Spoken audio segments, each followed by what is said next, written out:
All right, so today I'm going to talk about exactly why you're not losing belly fat. So of course I've had success losing belly fat. I went from 36, 37 inch waist all the way down to about 29. Right now I'm maintaining between 29 and 30. But ever since I lost the fat, I've been able to keep it up, and I've had a lot of clients. I'll show some client results right here. I've had a lot of clients be able to lose their belly fat as well. And it was something they previously thought it was absolutely impossible. All right. Now, I know you're going to say, oh, you can't spot reduce fat. We all fucking know that. But when you start losing fat everywhere, you're also going to lose belly fat. And a lot of us store a majority of our fat in our stomachs, right? We're in a belly fat epidemic, and that's just usually a sign of poor nutrition. But one of the first reasons I've noticed why people cannot lose belly fat stems in the mindset, right? Because your mindset is what starts everything. Because once you change your mindset, your body's going to follow, right? So if you don't like how your body looks and you're very negative about it and you have self-doubt, once you change it to self-belief and believing that you can change your body, then your body's gonna change, right? You can't not have self-belief and then your body just magically changes, right? The mindset shift comes first. So the most prominent thing I noticed is just that belief that you cannot lose belly fat. That belief that you cannot lose belly fat. Like with my clients, that's the first thing I always have to overcome, is that self-belief that they cannot lose belly fat. Because once you believe you can't do something, you won't be able to do it, right? Like for example, when they do start losing belly fat, or anytime I would start losing belly fat when I believed I couldn't, I'll self-sabotage and overeat something, right? Because I'm like, I can't lose belly fat. Maybe it's an inch, but I can't really lose it. So then I'll overeat and then I'll gain it right back, and then I'll tell myself, see? So it's a lot of that self-sabotage that comes from how you're fucking thinking. Because you gotta realize the way you're thinking is gonna affect your actions. You can't think positively and have negative actions, and you can't think negatively 24/7 and have positive actions. It's just not gonna happen. So creating that self-belief and making my clients realize that it's possible for them to lose that fat is the first step that helped them lose that fat. And then for me personally, I was like, when I was going through my toxic breakup, and I was working overnights and I was eating at McDonald's every fucking day, I was self-sabotaging, and I was like, yeah, I just can't lose the fat. I just can't lose the fat, man. And then every time I would eat McDonald's, I'd be like, well, I'm hungry, I have to eat. Just dumb shit like that, right? Not taking responsibility for me actually being the reason I'm not losing that fat. So that brings me to number 2, self-accountability.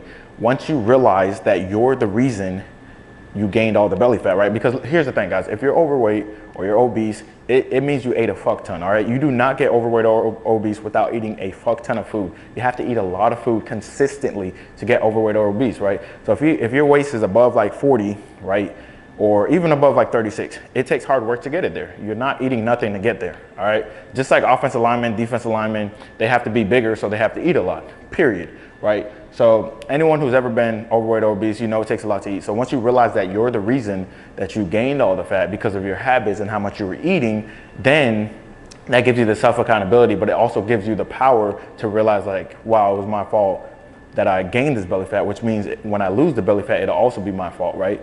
Which is a good thing, right? I have full control of my habits, which means I have full control of whether I have belly fat or not, right? So here's the thing. Like I said, it's gonna be in your habits, and you're gonna have to take that self-accountability. All right, so once you take that self-accountability and you realize, oh, I'm the reason I gained the fat. Me eating McDonald's every day is the reason I gained the fat. Me drinking liquor every weekend is the reason I gained the fat. Me eating good on the weekdays and then binging on the weekend is the reason I am not losing the belly fat, right? Once you realize that, then you'll be like, okay, if I change those habits, then I'm able to actually lose the belly fat. That's one of the things I see as well.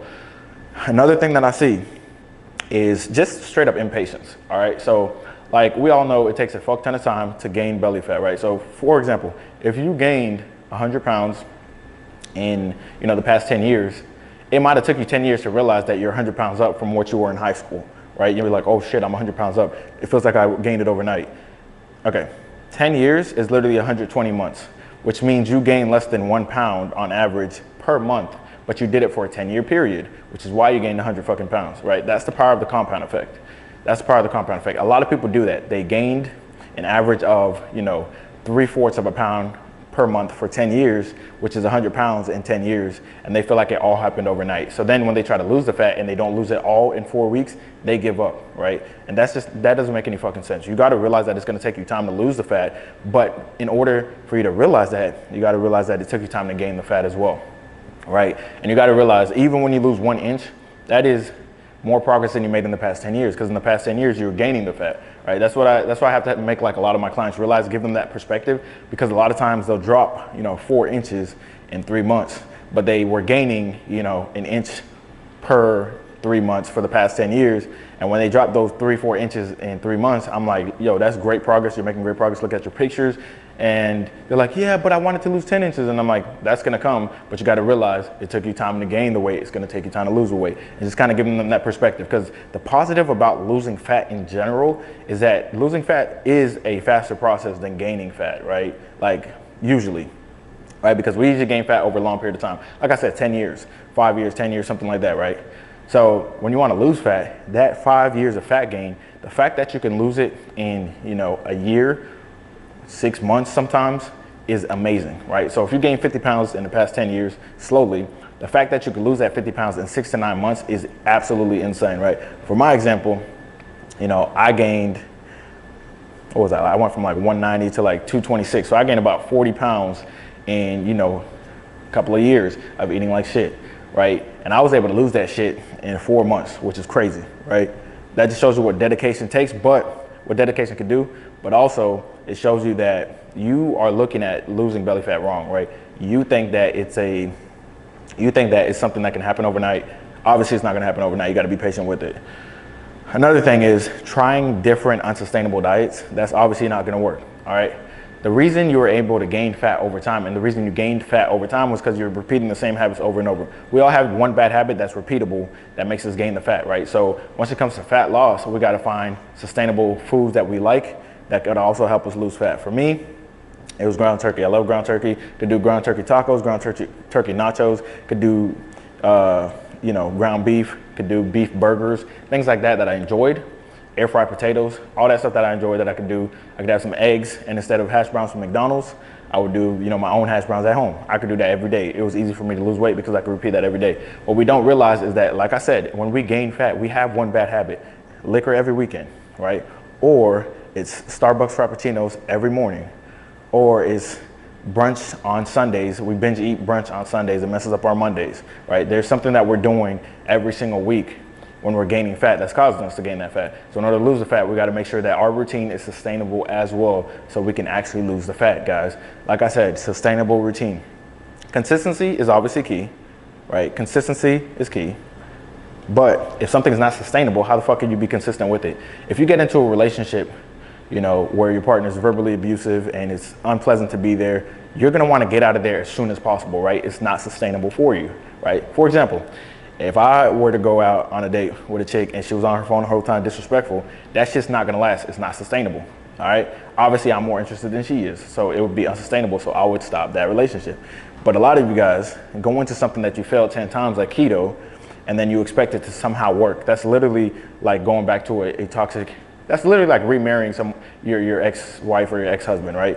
Literally, that's the same concept. You got to make sure that when you're actually changing your nutrition habits, like I said, I like to do beef burgers, I do ground beef tacos, I'll do ground turkey tacos, I'll do some honey teriyaki glazed salmon, simple things like that, but they taste good because they're seasoned well. I can sustain that long term. I've been doing that shit for years. It's easy to sustain for me. I've had some clients, they like to recreate, you know, Taco Bell, like they'll do their own tacos at home, but they use ground beef instead of the 80-20 meat that they have at Taco Bell, right? That helps as well. So you gotta make sure that what you're doing is sustainable. You do not wanna do some shit that's unsustainable, because with unsustainability comes stress and inconsistency, obviously. And you wanna make sure that what you're doing is sustainable, because the patience will come with it, right? When something's sustainable, it kind of takes a lot of pressure off of you, a lot of anxiety off of you, and you're like, okay, I can sustain this. You know, I can see myself sustaining this. So then that creates the patience right there. But when you're doing something like trying to fucking starve yourself, literally you're starving yourself and your body doesn't want that, right? And it feels like shit and you feel like shit. So it's gonna be very unsustainable for you, because every second you're gonna be like, I just need food, I just need food, I just need food. How long could you sustain that, right? Not very long. So it's very, very important that you do something that's sustainable, right? That's one of the main keys as well. Another thing I see is, you know, people thinking that cardio can, like just doing hours of cardio can outdo a bad diet. Obviously it can't. Nutrition is very, very important. That's why I'm talking about it. And then strength training is also important. Not only to speed up your metabolism, but to also build muscle, because the more muscle you have, the more fat you'll burn. Majority of my clients, we focus on strength training primarily. Yes, there's a little bit of cardio, but people overestimate how important cardio is. You do not need to be getting 20, 30,000 steps per day. If you're getting 5,000 steps per day just doing your regular, you know, your regular degular, just walking around, going to work, all that shit, that's more than enough, all right? Now you need to focus on your nutrition and your working out, all right? So those are the reasons that you aren't losing belly fat. Comment below which reason is yours. or which reason you struggle with specifically. Hope you enjoy the video.